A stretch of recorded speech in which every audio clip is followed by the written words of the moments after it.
Fala pessoal, eu sou o Júnior e esse é mais um vídeo do Casal Investidor, onde ficar rico é bom, mas ficar rico junto é muito melhor. E se você está pensando em investir em ETFs ou fundos de índice, eu acho uma excelente ideia, principalmente se você está começando, porque é um investimento com menos risco e muito mais simples. Mas ainda assim, tem algumas coisas que você tem que saber e é por isso que eu gravei esse vídeo com 8 coisas essenciais para você saber para investir sem erro, beleza? Então, bora pro vídeo depois da vinheta.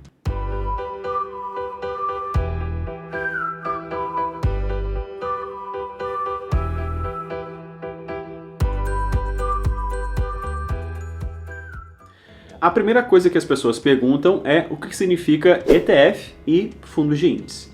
ETF significa Exchange Traded Funds, que são fundos negociados em bolsa, ou seja, você pode comprar e vender cotas desses fundos pelo seu home broker, direto pelo home broker, como se fosse uma ação. E aí o ETF, ele também é conhecido como fundo de índice, que é um fundo, um tipo de investimento que investe de forma passiva, ele apenas segue um índice. E aí, um índice é formado por um conjunto de ações e ele tem uma metodologia, que é um conjunto de critérios que vão ser usados para selecionar dezenas, centenas, milhares de ações até. Hoje na Bolsa de Valores a gente tem 23 índices e para cada índice você pode ter um ou mais fundos de índice que segue aquele índice. Para ser mais exato, a gente tem os 23 índices que eu te falei e 19 ETFs, 19 fundos de índice. Só para comparação, no mercado americano tem cerca de 5 mil índices e 2 mil ETFs. Então o mercado lá é muito mais maduro que o nosso, mas eu acho que um dia a gente vai seguir por esse caminho também e vão ter mais ETFs disponíveis. E a segunda coisa que as pessoas perguntam é quais são os principais ETFs brasileiros. E são 3. O BOVA11, o Small 11 e o IVVB11. E eu vou deixar aqui no card um vídeo que eu vou gravar daqui a alguns dias, onde eu analiso melhor, de forma mais técnica, cada um desses 3 ETFs. Eu comparo os 3 para você saber qual é o melhor para você investir. Mas o que você precisa saber é que cada um desses ETFs segue um índice diferente. E na minha visão, eles são os principais porque eles são os de maior liquidez, ou seja, eles têm o maior número de negócios.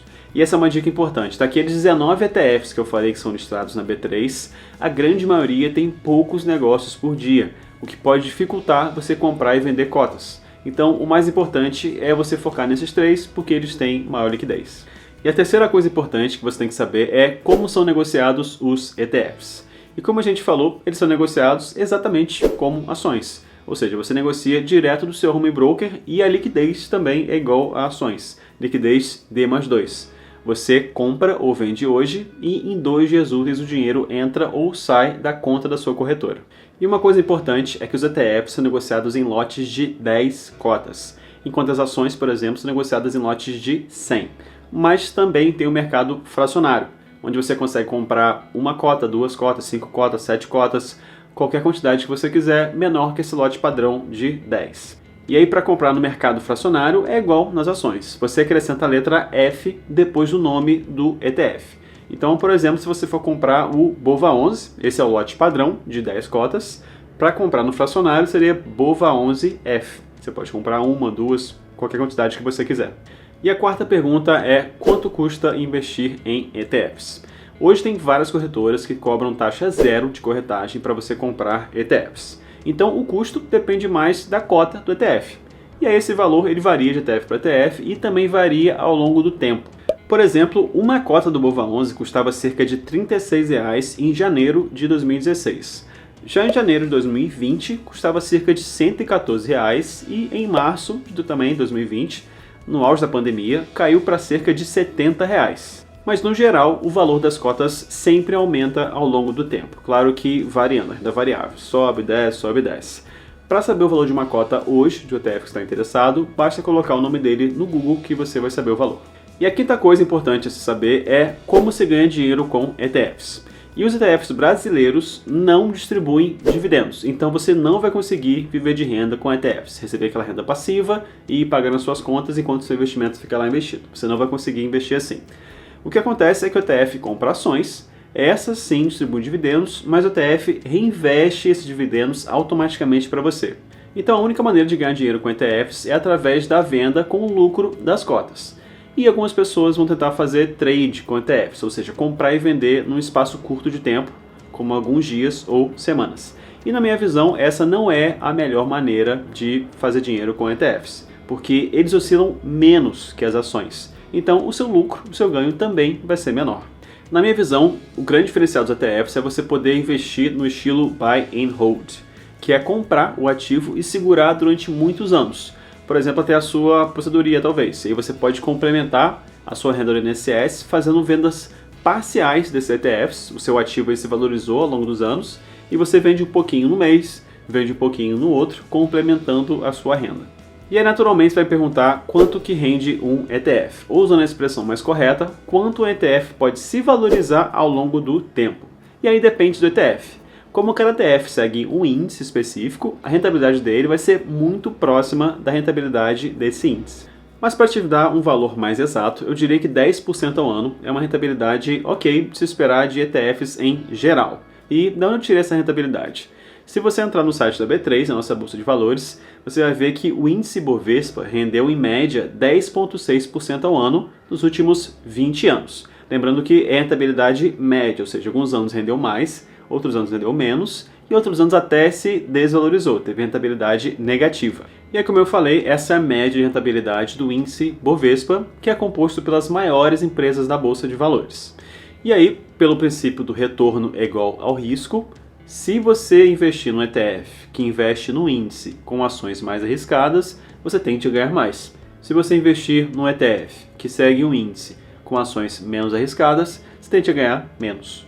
A sétima coisa que você tem que saber são sobre as taxas. Todo fundo de investimento tem taxas para remunerar o trabalho do gestor. Mas como os ETFs seguem uma estratégia passiva de apenas seguir um índice, essas taxas tendem a ser mais baixas. Os mais baratos cobram 0,24% ao ano, 0,30% ao ano. Alguns mais caros vão cobrar 0,69% ao ano. E aí, comparado com taxas de administração de fundos normais de ações multimercados, que em média de 2%, às vezes é mais, o ETF tem uma taxa muito baixa e uma economia muito boa. Além disso, os ETFs não têm taxa de performance, que é uma taxa que tem em outros fundos de ações e multimercados. A oitava coisa que você tem que saber é como é que funciona o imposto de renda para ETFs. Primeiro que todo ano você tem que informar à Receita Federal o valor total que você tem investido em ETFs. A Receita Federal tem que saber sempre o tamanho do seu patrimônio. Segundo, se você fizer uma venda de cotas de ETF com um lucro, você paga 20% de imposto de renda se for day trade, ou seja, comprou e vendeu no mesmo dia. Se você comprar e vender num dia diferente, ou seja, isso é o swing trade, você paga 15% de imposto de renda sobre o lucro. Esse pagamento ele é de sua responsabilidade, você tem que gerar um DARF com esse valor do imposto de renda que você deve, e você tem até o último dia do mês seguinte. Então, comprou nesse mês, tem o restante do mês, e o mês inteiro, até o último dia do próximo mês, tem que pagar esse DARF.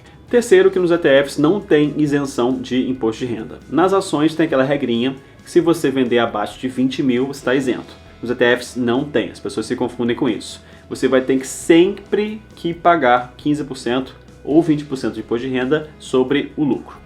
Quarto, você consegue compensar prejuízos passados nos ETFs com lucros futuros dos ETFs. Você não pode compensar prejuízo de ação com ETF ou vice-versa.